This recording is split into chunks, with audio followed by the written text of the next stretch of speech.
Good afternoon, everybody. Happy Fed Day, Wednesday, July 30th. Running out of time in the month of July. I am an associate member of T3 Trading Group, which is an SEC registered broker-dealer and member of FINRA. All of my trades are placed through T3 Trading Group.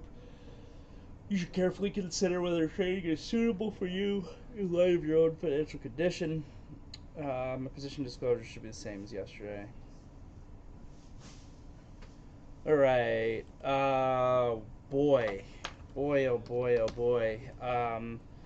This Microsoft and Meta report here after the close just changed everything, just like that. Just like that. It seems like this market's going to get saved again here. So the SPYs, I think, actually closed negative. The S&P closed negative today, but now post Microsoft and Meta, the SPY is up 0.45%. So we're going to gap up tomorrow unless something dramatic happens on a conference call or overnight. We're going to gap up tomorrow. Qs closed, I think, small in the green, and now they're up a full percentage point. Same exact deal here. And the IWM closed, pretty big in the red. Are they trading lower from where they closed? Am I reading that right? I think the IWM is actually trading a little bit lower from where it closed, which is interesting. SPYs and Qs up, but Microsoft and Meta are up. It must mean that the IWM goes down.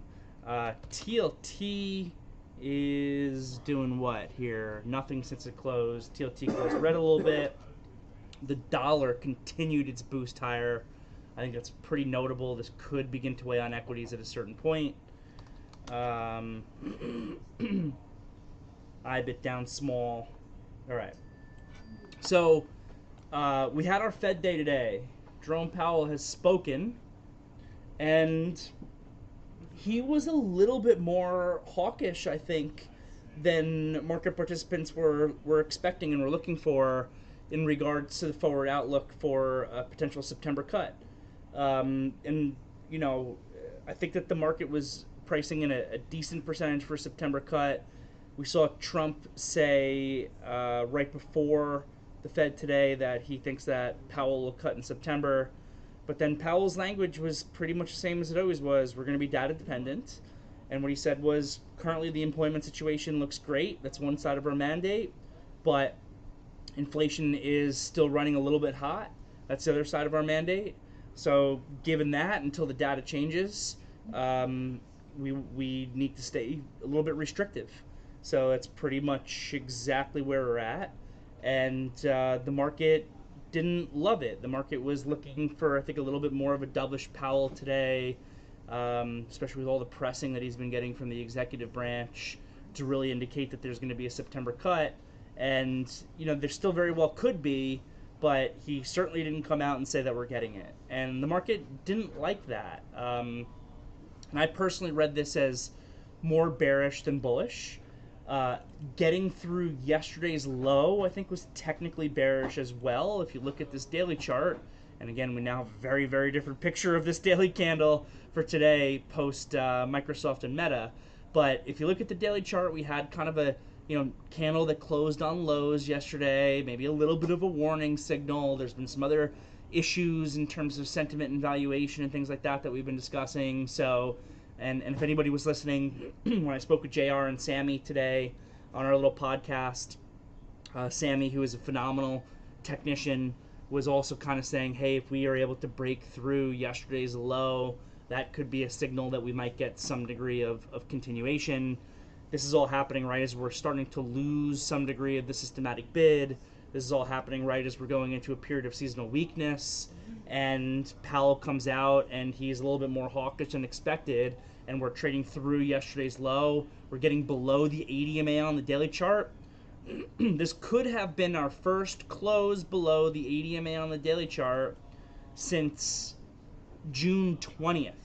We have not had a close below the 80 MA on the daily chart in over a month, which is really, really impressive. But, lo and behold, and we might have even have actually had that close. I'm not even sure what the daily candle today should look like because it's being changed by the after hours action, because it still kind of moves in real time for me on my chart. But things I thought were actually starting to set up with, if we could get a weaker close, for some degree of downside continuation. We bounced a little bit too much, I thought, in the last 15 minutes of the day. That was partially due to our usual in the close price action, but I think it was also partially due to Trump coming out and giving some South Korea commentary. Basically, it was almost a direct quote of Trump, was that South Korea's tariffs are 25%, but he's giving them the option to potentially buy their way lower on tariffs, which is, to me personally, that's just another massive potential taco if all of a sudden these newly imposed tariff rates from these deals and August 1st deadlines and everything like that, everybody has the opportunity to buy their way out of it, whatever that means. Probably some potential investment in the United States that doesn't have to be put on paper or actually followed through with like all the others. But that seemed to give this market a little bit of a boost. But all the same, we kind of closed at yesterday's low. It seemed like we're maybe set up for a little bit of a technical break lower on this market. And then Meta and Microsoft come out, and they crushed. They absolutely crushed. Microsoft is up huge after hours here. 7% move, trading up $35. Crushed it. Their report's fantastic. Let me pull it up here again. They just beat on everything and pretty solidly. Fourth quarter intelligent cloud beats. Fourth quarter EPS, not seeing an estimate on that, but it's good. Fourth quarter revenue is a $3 billion beat, $2.5 billion beat or so in fourth quarter revenue. Fourth quarter Azure and other cloud revenue is a huge beat, ex FX, plus 39% versus estimates of plus 34.2%. And they absolutely crushed it. I don't know what else to say. Microsoft absolutely crushed it. And then Meta came out shortly after and also crushed it. They crushed on EPS. They crushed on operating income. They crushed on revenue. They beat by $2.5 billion on ad revenue. Reality Labs losses were not as bad as expected. Just beats everywhere you look for Meta and Microsoft, and really solid beats too. These aren't like those small beats from Netflix that got sold, or even like the okay beat from Google that gapped up but then sold. These numbers seem really solid to me. And on top of that, increases in CapEx. So the increases in CapEx are, they don't seem to be huge, but they're enough to even further boost these semiconductors. NVIDIA, to add on to it, is through the roof. NVIDIA's up another $2 here after the close. AMD is up $1 after the close. I mean, this is just full on QQQ Mag 7 madness. Semiconductors are going to continue to be on fire with those earnings reports, and obviously Microsoft and Meta are on fire with those earnings reports, and the NASDAQ itself, being market cap weighted, is ready to go to the moon, and the SPYs, which are market cap weighted, are also having a really, really big increase. It's incredible. We were just talking throughout the day today about the importance of yesterday's high and low technically for this market. That technically, if you could break through yesterday's low, yesterday wasn't really like a bearish engulfing candle or anything like that, but we opened on highs, closed on lows. If you could trade through it, you could get some potential continuation on that trade. But what we also discussed was, if you get above the high of yesterday's high, above the high of yesterday's trading session, for the SPYs or the Qs today, that you are setting up for continuation.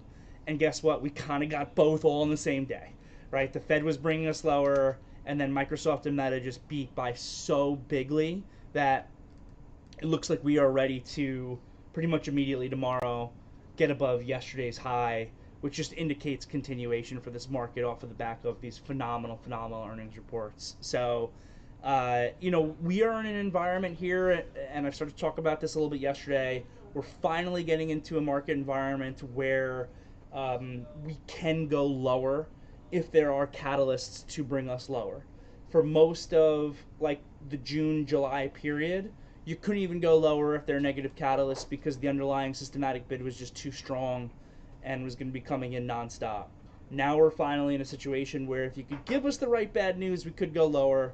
We got a little bit of it with the Fed, but just being immediately saved by two of the most important companies in the history of the world that are just bringing this market right back up and and setting us up for continuation. And you could point to, bad breath, or you could point to bad whatever. There's plenty of, bearish things that you could point to that are not, perfect price time trading signals. But this is a market cap weighted S&P and a market cap weighted NASDAQ. And these Mag 7 companies are just so massive in terms of their market cap that you don't even need the entirety of the rest of the S&P. You don't need anything. You just need semiconductors, AI, and that's it. And that's what this trade is. So we will see. Just phenomenal strength, just like that.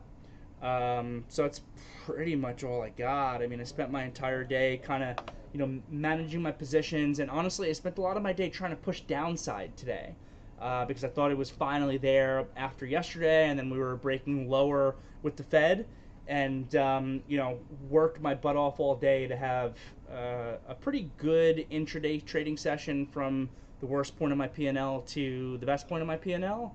And then, just after hours here, those shorts are just not doing great, right? Like I had added some TQQQ short around $90, a little bit above $90 at a certain point today. That looked like it was working out pretty well for me, and now, here we are at 92 after hours, and that trade is kind of a wrap. So it will be managed tomorrow. I really don't have anything else. It was all about the Fed. I think I covered it. We were all there for it. He was definitely a little bit more hawkish than I think a lot of people were expecting, and particularly in the press conference, it helped to bring us lower. But I think that the Fed event today is not as important as Microsoft or Meta. So that's pretty much it. Or even the jobs number, which will be on Friday. And then tomorrow we have Apple, Amazon. So that's really all I got. I really don't actually have a lot to talk about, even though we had some good price action today. But if anybody has questions, I am always happy to answer them in as much detail as I possibly can. And maybe that will pick up a little more of the conversation. So that's all I got. But yeah, everything's running after hours. Carvana running. Carvana up big.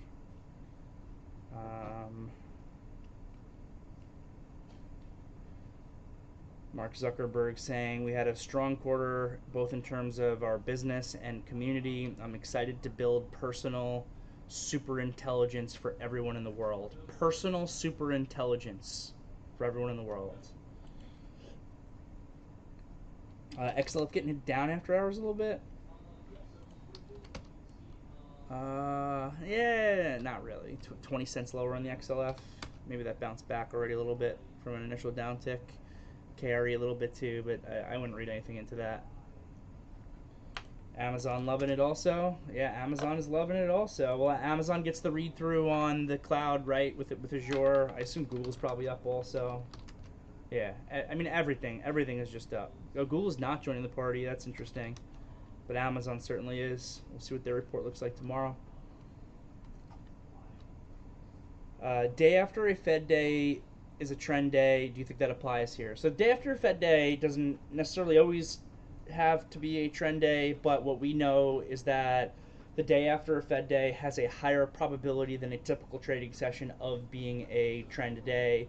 The reason for that is because when you actually have the Fed event, the bigger money managers, the algorithms are making their decisions obviously within seconds. The second Jerome Powell utters a sentence that potentially changes things, the robots are parsing through that and giving us immediate market reaction moves. But a lot of the bigger money they're not trading that way.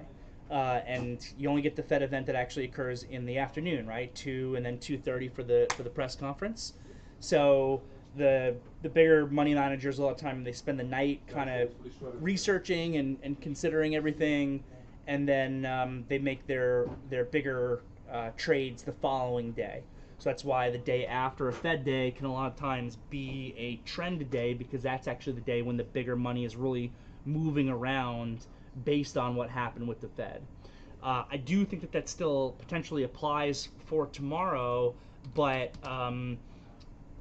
it's not the only event, so it makes it's going to make it a little bit less pure than it would otherwise. Like I was kind of really thinking that there was a potential chance with a weaker close today, a close today beneath yesterday's low, plus what I perceived as a little bit more of a hawkish Jerome Powell, to get us a little bit of a trend day failure to the downside tomorrow. I was kind of thinking that that was possible. Though it's not always necessarily the trend day happens in the direction that the market initially moved. That was just kind of my read through on what happened today.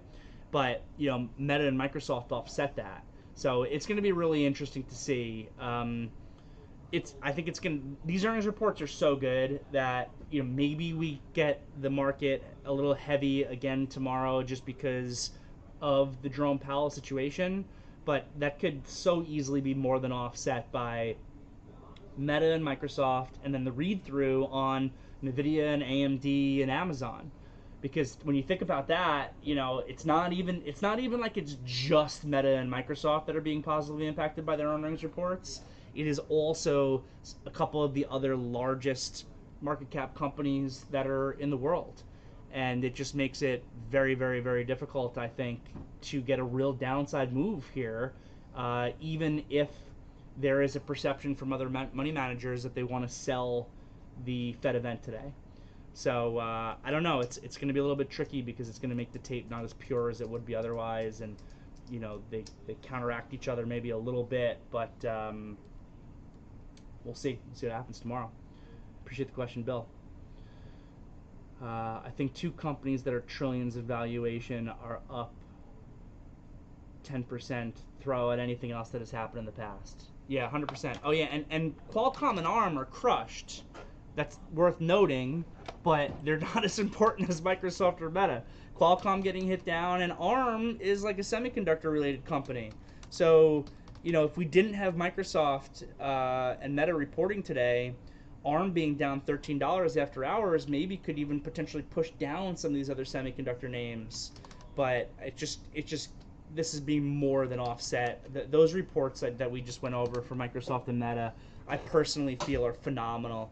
You know, we don't have a full picture on guidance, I don't think, from both those companies. Maybe we get that with the conference call, but those reports are just phenomenal. It's going to be really, really hard, I think, to get this market to break lower tomorrow with, like Rock just said, Microsoft and Meta up 10%. It doesn't matter about the Fed. It doesn't matter about Qualcomm. It doesn't matter about ARM. These companies are making more money than most countries, and they are spending all that money in capex on NVIDIA AI chips. So there you go. It'd be really, really interesting if they sold AMD and NVIDIA tomorrow for some reason. They shouldn't, but it'd be really interesting if it were actually to happen. Just given like I was almost wondering, like, when Brandt was joking into the VTF into the close about he was joking about you know, they're gonna Meta and Microsoft are gonna guide their capex up by 50 billion each or something like that. I first of all, I kind of agreed with him, but secondly, I wondered how much of that, if any of it, is actually priced into NVIDIA and AMD at this point, because we did just see this with Google, right? Google on their report, like, NVIDIA was more positively impacted by Google's report than Google was impacted by its report, because the Google report was good but not phenomenal, and they said that they're increasing capex, and that really benefited NVIDIA. So NVIDIA, I think, actually benefited more positively from Google's report than Google actually did. And I wonder, though, if like when you saw that from Google, you had to think that these other companies were probably going to end up doing the exact same thing. So does that mean that, I mean, when did Google report? Google reported on the 24th. What has Nvidia done since the 24th? Nvidia has moved from 170 to 180, 171 to 181. How much of that extra $10 higher in Nvidia here included a little bit of front running that Meta and Microsoft were also going to increase their capex spending?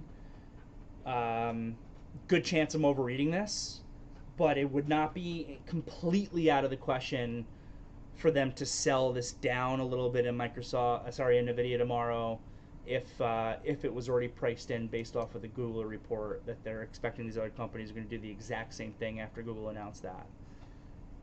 Could very well be, and most likely am overthinking that. But we'll see the price action tomorrow.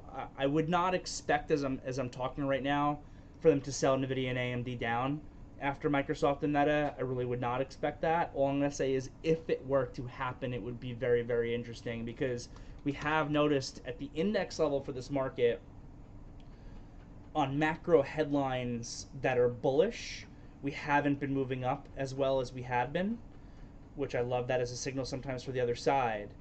But Microsoft and Meta earnings are not macro news, right? They're micro news. They're individual stocks, and they're phenomenal, and those stocks are going to be higher, and that's going to impact, market cap weighted indexes. But it wouldn't be entirely out of the question for them to sell back down Nvidia and AMD after the moves that they occurred. But I don't want to predict that. I just want to note it if it were to happen, and I wouldn't be surprised. But that's pretty much it.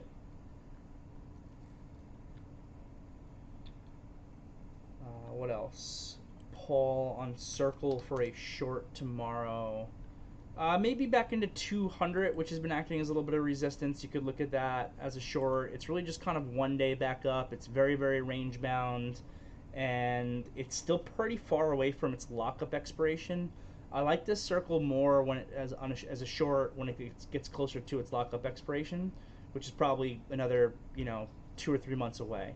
So, see how the price action is. I don't love it, but I don't hate it either. Some support at 180, some potential resistance in like 200, 205.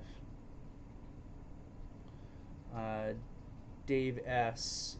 My question was about Powell's rhetoric regarding tariffs causing a market mood shift along with the daily chart picture. But now I feel dumb posting it.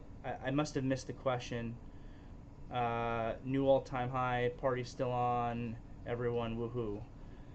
Yeah, sorry, I must have missed your initial question. I don't know when you posted it, so I don't know if you want to repost it or if it just doesn't matter anymore now that the Nasdaq is making new all-time highs with the futures post Microsoft and Meta. It just shows you how quick the picture can change.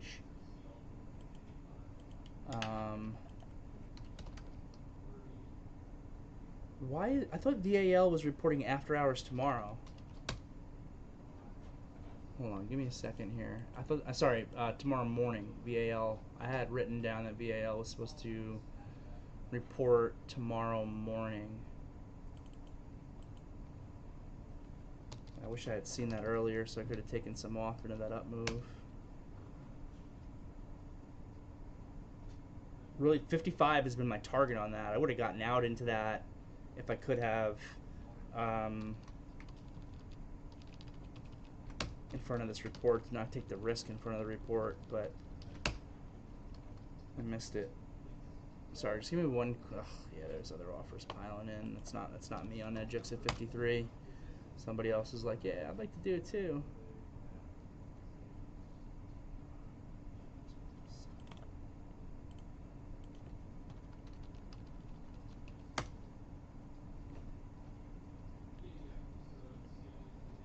Sorry, sorry, just give me one quick second. Apologize. All right. Thoughts on China names? Start with FXI. I don't want to see FXI back below 37.50. Right now, it's a retest of a breakout, which is potentially buyable. If it loses that 37.50, I think you have a bit of a problem. That's FXI. A lot of these more major companies, major Chinese companies that I typically look at, Baba, Baidu, JD, have not been performing as well as the FXI has. They've been relatively weak, but the FXI has been great. So I don't love that. I mean, I think that this Alibaba is still okay, and maybe is a buyable dip into 117, but I would not want to see this lose 117. JD is boring. There's nothing going on there. There's nothing to do. And this Baidu failed all the way down. This thing's sloppy. 94 is a huge level. So FXI is still intact. Baba is still intact. JD I would avoid. Baidu I would avoid. Tiger, I stopped myself out of that long. That breakout through 11, I stopped myself out. Made money in it. Glad I got out of the way. It's continued to sell. This thing looks broken. So, yeah, FXI and Baba still look good, but most of these other components don't look as good.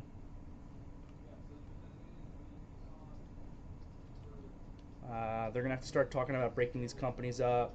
They're never going to break these companies up. They're never going to break these companies up. Not now, at least. I don't think that the current administration would ever break up the big tech names, personally. Though I wish that they would, because I'm a big believer that the sum of the parts are worth more than the whole for most of those names. Like especially Google. You know, Google. What's the PE of Google? Let me look it up on my other screen here real quick.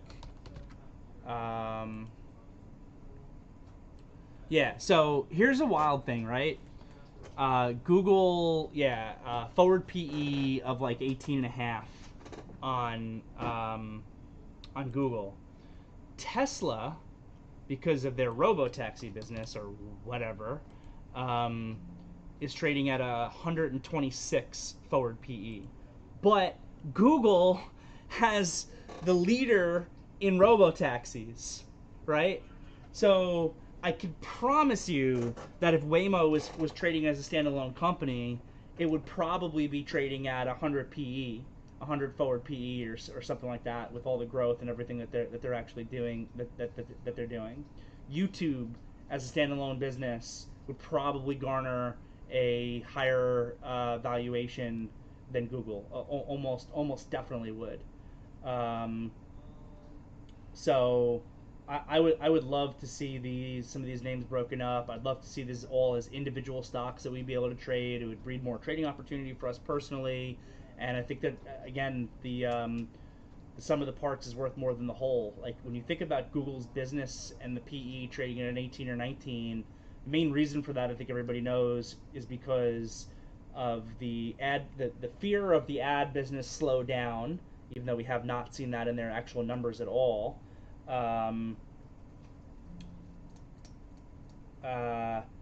Because of AI.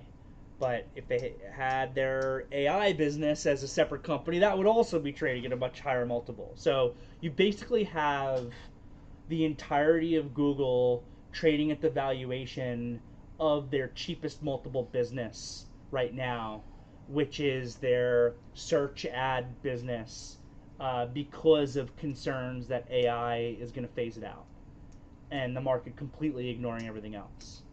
So I'd love to see it happen. I do not think that would happen anytime soon. I do not think in any way that the current administration would break these companies up.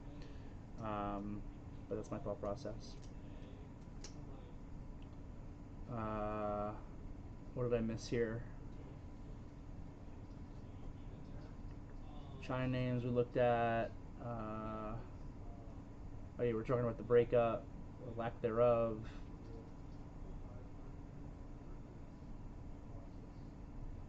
Yeah, completely antitrust.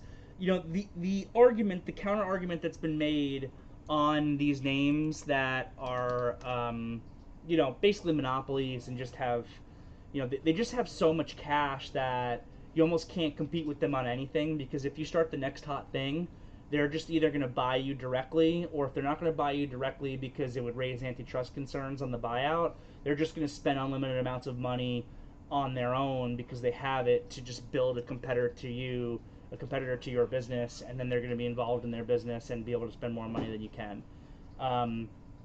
But the counter argument that has been made, and it's probably the main reason why these companies haven't been broken up, is when you think about like traditional monopolies from like the 1920s or whatever, like the railroad monopolies and steel monopolies and things like that, the Rockefellers, things that got broken up. It was because they used the pricing power that they had by being a monopoly to increase pricing. And the argument that the Amazons of the world make is that, well, we've used our scale and ability to actually make it so that consumers can get things cheaper than they would otherwise. And that has been forever the reason why these things have not broken up. And that argument has a valid point to it, but I would argue that it stifles innovation personally. But there are benefits, that the American people, that the global population has accrued by nature of these companies being able to give them things like goods, in the case of Amazon, at lower prices than you would ever be able to get otherwise.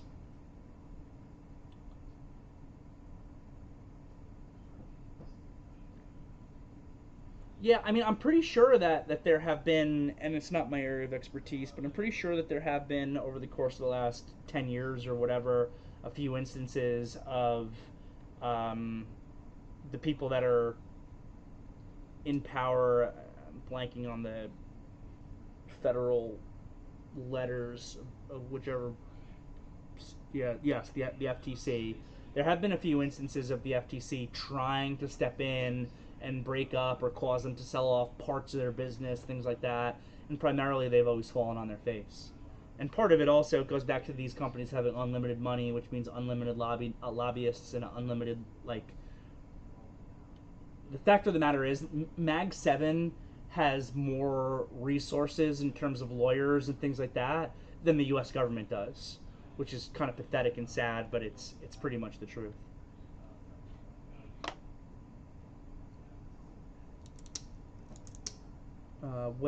What do you do with NVIDIA? It makes 50,000 chips out of Elmer's glue. Does it use Elmer's glue?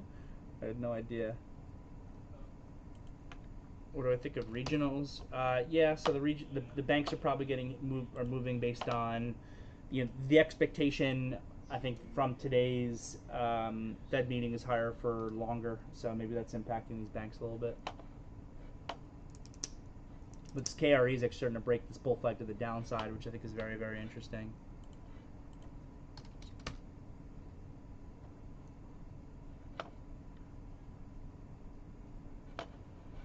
Alright, looks like I got through things on the VTF. Let's take a look at things over here on the YouTube. Do you think AMBQ IPO is worth it to trade at its current price? AMBQ? I missed this entirely, so I have no feedback for you on it. I don't know what this is. I didn't see that this IPO is even happening today, but eyeballing the chart, it didn't trade well. So I would want to know what they do. I would want to know what the float is, and technically maybe you could try to buy it back through 41.50. But these IPOs, these recent IPOs, you should really only try to buy them on the way up. So this is not trading well throughout today's trading session. I don't see anything to do here. But if for some reason tomorrow it were to wake up and break through 41.50, you could look at that level, or break through today's high, you could look at that level. But otherwise, I don't see anything to do there. You said Bigley, how are you managing your NVIDIA short? Are you adding more here? I'm not doing anything after hours. I'm going to reassess it tomorrow. It's probably going to be gapping up past the spot where I would have wanted to stop myself out of, to be totally honest, which is annoying. But I've got rules for that, and I will manage the position tomorrow. I'll probably, see how it trades pre-market, see how it trades for like the first 15 to 30 minutes, and then if it's still making new highs, like breaking the pre-market high or breaking the high after 10 a.m. tomorrow, then I'll probably be stopping myself out of the NVIDIA position. any day trades today. The biggest day trade focus I had today was SMCI into this extension move on the 5-minute chart, shorting it for a move back down to the 80 MA on the 5-minute, which worked. I made some money on it and kind of got out of the way. So that was the biggest day trade I took. Traded it pretty aggressively. Was able to make some money on it, but that was it. You know, Fed days, I find between like 10:30 and 11 and 2 o'clock, you don't really want to be doing a lot of new trading. The price action can just be really choppy. And after 2 o'clock, I was just very, very focused on managing my swing positions. From Cyril, IWM is a better short. It looks like money is pouring into the mega caps. Yeah, especially after what just happened here after hours. The IWM looks. Look at the Russell. I mean, this is what like I was wanting to see from the spies and Qs today as well. But after Meta and Microsoft, we're not getting that. But this IWM now probably gives you a better realistic view of what other stocks in the market look like. Look at this RSP. Is it still here after hours? And nah, I don't think that last print in RSP is. Oh, maybe it is real. There's a ton of prints in this RSP in the 184s, like $1 lower from where it closed.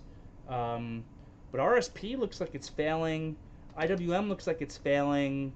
But yeah, those prints do look real. When I initially saw the chart, I was like, oh, I'm not sure, but now I'm looking at it. Those 184 prints look real in RSP. The market here is breaking, and Meta and Microsoft are probably going to save the entirety of the Nasdaq and the entirety of the SPY, is what it looks like. It's just it is a tale of two worlds. I've been saying that. I stole it from somewhere. It's not mine originally, but I've been saying it for well over a week now. You've got two worlds in the stock market. One is the more macro environment world, especially after Powell today, and you can see that, I think, in the RSP, and you can see that in the IWM. And the other is the AI world. And the AI world, you see it in Meta, you see it in Microsoft, you see it in NVIDIA, you see it in the QQQ, and they look unstoppable. From Scholastic Pi in the YouTube. In the Meta Microsoft earnings report, is there any information on how much revenue profits are from AI versus other sources like ad revenue and cloud? A more general question, is the market more convinced that AI CapEx is justified than a year back when it was unsure? That's a phenomenal question. I did not see them specifically break out anything that's AI related, but they are breaking out things that are revenue and cloud related. So I don't know if you can get your hands on the numbers and kind of back into that. But that has been the question. I remember posing that question to folks here in the VTF over a year ago when we started to really see CapEx spending for AI really pick up from Mag 7. The question then, at that time, we were comparing it a little bit more to like Meta's metaverse and the VR goggles and stuff like that, where if you remember, there was a time when Meta traded down to $88. There was a time when Meta, and it was also 2022, which was more of a bear market and rising interest rates. But part of the reason why Meta got absolutely and utterly trashed is because the market, especially in a rising rate environment, hated the CapEx for Meta on the metaverse. The market hated it. And I remember posing the question probably a year back now. It could AI spending at some point be similar to, very different, but similar to what we saw with Meta spending on the metaverse, which is we're spending, but at a certain point that spending has to actually translate into revenue for the company. And these executives at these companies seem very, very, very convinced that it will. Are we seeing that at this point? Not in a huge way, I don't think, but the market is on for the ride of what the executives are saying, which is a resounding yes. We expect that it is going to translate into revenue, and they're not punishing them at this point. At some point, that will change, and the only way that you ever really lose NVIDIA Like I assume that someday we're gonna get an actual technical pullback in NVIDIA. Someday we'll get a 7% correction in NVIDIA or something like that. But the only way that you really lose NVIDIA is if market participants get fed up with Microsoft and Meta and Google spending the amount that they're spending on AI and not having revenue increase for it. That's what happened with Meta back in 2022 when all of a sudden when Meta basically bottomed. I don't remember, I think it might have been, if you see this huge gap up here in February 2023, I think that was the earnings report where Mark Zuckerberg, he got the message from investors, and that message was, hey man, you got to stop spending this amount of money. And there was that, there was that earnings report where he called it like the earnings report of efficiency or something like that. That's not the exact word. I don't exactly remember, but it was something like, this is now like the new efficient Meta where we're going to be focused entirely on spending wisely and cutting back on those CapEx costs and using our spending, more efficiently and more intelligently. And the market loved it. Because, Meta at the end of the day, this is an absolute and utter cash machine. So they can afford to spend on things, but the market needs to believe that that's going to translate into something. And I don't know, does anybody here in the VTF or in the YouTube regularly find themselves in the metaverse? I know I'm a little bit out of touch. I'm not really a video game player or anything like that, but I haven't spent any time in the metaverse, and that was back in 2022. So, we'll see, but it has to start with investors saying, hey Meta, hey Microsoft, stop spending so much money. And what you're seeing based on this earnings report is not that. They are applauding it. They're cheering it. The numbers across the board are fantastic. Go ahead, keep spending on AI, and therefore Meta's up, Microsoft is up, AMD is up, NVIDIA is up, and it is just nonstop. For Mr. Trees, did you see copper drop? Yeah, I saw that.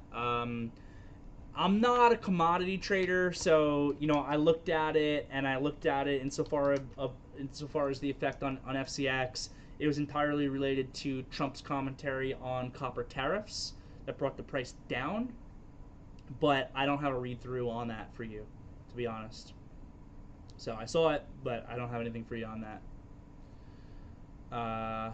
From Sherry, I bought NVIDIA September puts today, YOLO. I like, positioning yourself for some bearish downside in August and September, and I like the idea. I've been trying to do it, and I'm getting hurt here a little bit after hours because of it. I've been pointing out this parabolic move in AMD as an unsustainable move that I like the idea of shorting, but after Microsoft and Meta just reported, it looks like these things are not done. And, while AMD is certainly going parabolic here, a stock can remain irrational for longer than you can remain solvent. This could go to 195. This could go to 205 before the parabolic move gives like a major blow off top or something like that and actually were to pull back. So I like the idea of August, September downside exposure, but Microsoft and Meta kind of just ruined it for us. Scott says the metaverse is coming. Okay.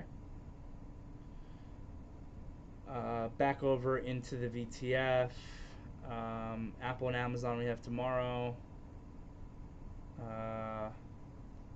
Or will significant profits be taken in Meta and Microsoft? You never know. You never know. I am looking at the surface level of the Microsoft, and so my opinion, which I had said publicly on pretty much all of these Mag 7 reports with the exception of Apple, is that in order for them to move higher, they need to blow out their earnings expectations. I thought that if you got, for example, like an inline or even a small beat on Microsoft and Meta, that the stock would go down on it for exactly the reason that you're talking about, TG. Profit taking, everybody is already long, there's huge moves on them, the reports were good but not phenomenal, and you get a similar situation to, like Micron at the end of June here, had a really good report. That really good report is still to this moment the absolute peak in the stock.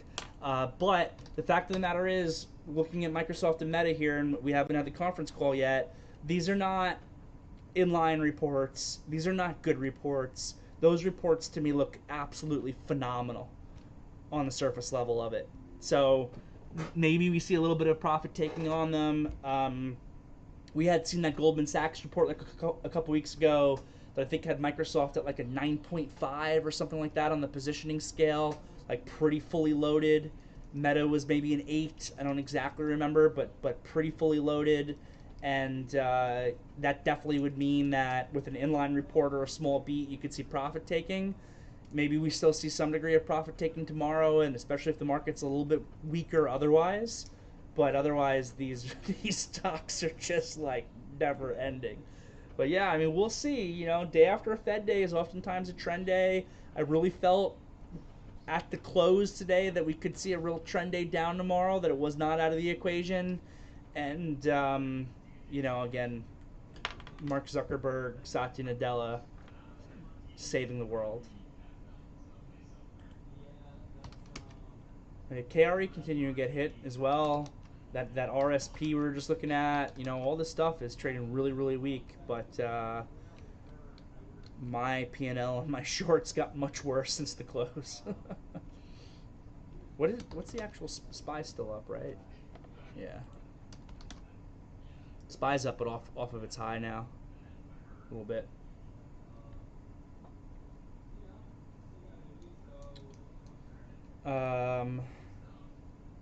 Meta was really close to 2 trillion in highs, just a quarter trillion move on earnings. Yeah, no big deal. No big deal. Billy D. Intel was NVIDIA in 1999, basically controlled all the semi market. Intel inside. And then Greg saying the argument against NVIDIA at 4.4 trillion market cap is just capitalism, like Intel inside. The tech will be figured for sure after it goes down to 220 or whatever. Yeah, I mean, you know, the big thing also with when it comes to NVIDIA, I guess one is if the Metas and Microsofts of the world stop spending in the way that they have been spending.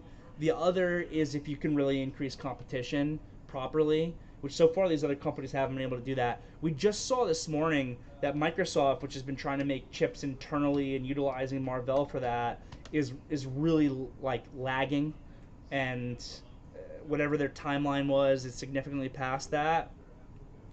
I actually kind of think that the only way NVIDIA gets hurt on competition at this point is if China really steps up their chip ability in production, which they're also, you know, very behind NVIDIA and AMD still at this point. But like, you remember that DeepSeek little fiasco when that kind of came in, and what the impact that had was on NVIDIA, at least briefly after. If you saw something like that was substantial.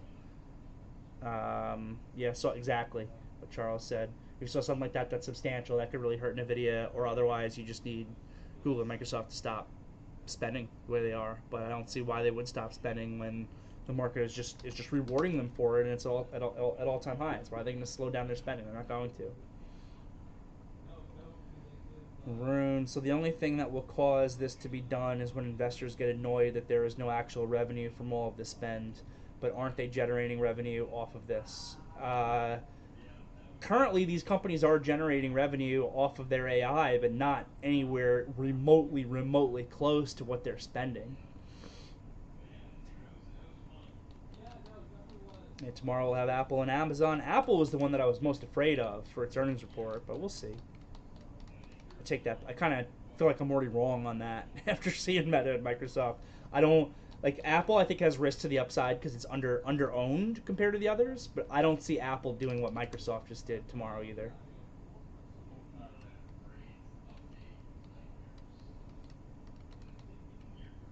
Yeah, SPY is up, but it's being counterbalanced a little bit by the IWM weakness that we're continuing to see here after hours, the RSP weakness that we're continuing to see after hours.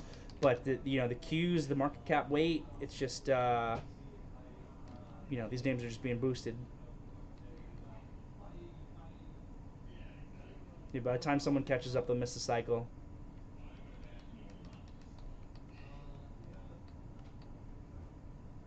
Yep.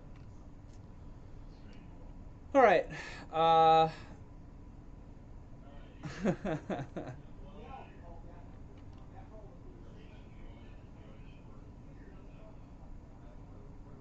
Yeah, exactly. Corporate buybacks. There's no punishment for these companies for announcing additional spending for sure. All right, I'm gonna wrap it up there, guys. Have a great night, everybody. I'll see y'all tomorrow.